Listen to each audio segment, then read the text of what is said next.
قۆڕەخکردنی دەسەڵاتەکان بۆ بەرژەوەندی شەخسی و حیزبی لە ماوەی 27 ساڵی ڕابردوودا کاری هەمیشەیی یەکێتی و پارتی بووە. بە بڕوای هاوڵاتیان هێندەی دوو حیزبە دەسەڵاتەکەی هەرێم لە هەوڵی بەرژەوەندی خۆیان و پۆستەکانیان بوون بە هیچ شێوەیەک لە خەمی گوزەران و بەرژەوەندی خەڵکیدا نەبوون. چاودێرێکی سیاسیش پێی وایە سندوقی هەڵبژاردنەکان باشترین هەنگاون بۆ تۆڵە سەندنەوە لە جووت حیزبە دەسەڵاتدارەکەی هەرێم کە ئەمڕۆیان بەرهەمهێنا.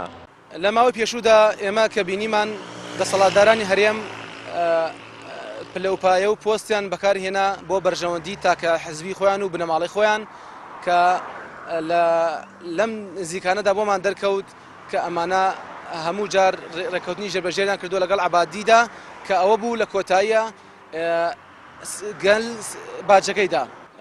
ئێستاش بەم نزیکانە ئەوە تا ئێمە بەرەو هەڵبژاردنەکان ئەڕۆین. ئەنی پێویستە گەلی کوردستان هوشار بێتەوە جارێکی تر فریوی ئەو حزبە دەسەڵاتدارانە نەخوات و خەڵکانێک بکاتە نوێنەری خۆی لە ماوەی پێشوودا ڕۆڵ و کاریگەری ئیجابیان بۆ لە پەرلەمانی عێراقا. ئەمەی کە ئێستای هەبەرهەمی 27 ساڵی دەسەڵاتی پارتیۆکەتیە. ئێمە گەر تەماشاکەین لە 90ەکە هەموو کورسەکانی پەرلەمان هین هەردەگیان بوو. یەک شت نەباوی خەڵکی تر بێ 50-50 هەمووی تەوزیع کرا بوو. ئێستا وایە؟ ئێستا وانە. چونکە وردە ئەم دەسەڵاتە کەم بووەتەوە. تەمەناکەم لەم هەڵبژاردنەشە ئەو دەسەڵاتە کەمتر بێتەوە بۆ شتێکی باشتر بێتە ئاراوە. بۆیە بە تاکید ینی ئەکرێ ئێمە ئەو نائومێدی بخەینە ئەو لاوە. ئومێد شتمان پێبەخشێ. هەموو کات لە دوای وەکو خوای پەروەردگارە فەرمێ لە دوای هەموو ناڕەحەتیەک ڕەحەتی تێ، لە هەمووی ناخۆشیە خۆشگوزەرانی تێ.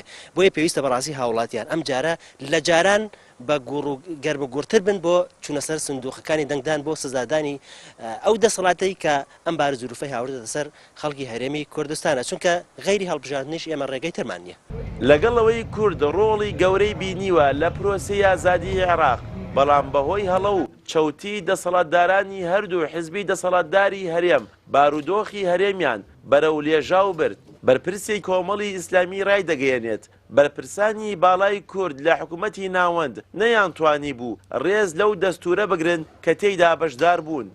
بەداخەوە کورد کە ئەم کارە گەورەی کردو عێراقی نوێی دروست کرد نەیتوانی تەنانەت بەرگری لەو دەستورە بکە کە خۆی داینەوە. ئەگەر کورد بەرگری لە دەستور کردایە بەپی ئەو دەستورەش کاری کردایە بەس مافە دەستوریەکان بۆ کورد جێبەجێ بووە. ئێستا سەرجەم ناوچە کوردستانەکانی دەرەوەی هەرێم دەگەڕانەوە هەرێمی کوردستان مادەی 140 جێبەجێ دەبوو. مستحقاتی دارایی خەڵکی کوردستان بە بارودۆخی ئێستانە دەچوو.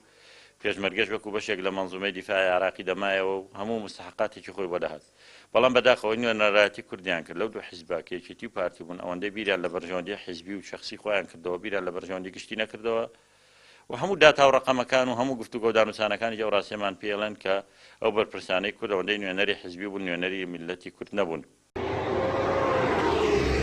بێبەڵێنی حیزبە دەسەڵاتدارەکانی هەرێم و ڕووداوەکانی 16 ئۆکتۆبەر و فرۆشتنی زیاتر 50% خاکی هەرێم هێندەی تر هاوڵاتیانی بێئومێد و تووڕە کردووە لەو بەڵێنە بریق و باقانەی کە بە خەڵکی دەفرۆشرێنەوە. پشتیوان وەنداوی کەناڵی ئاسمانی پەیام گەرمیان.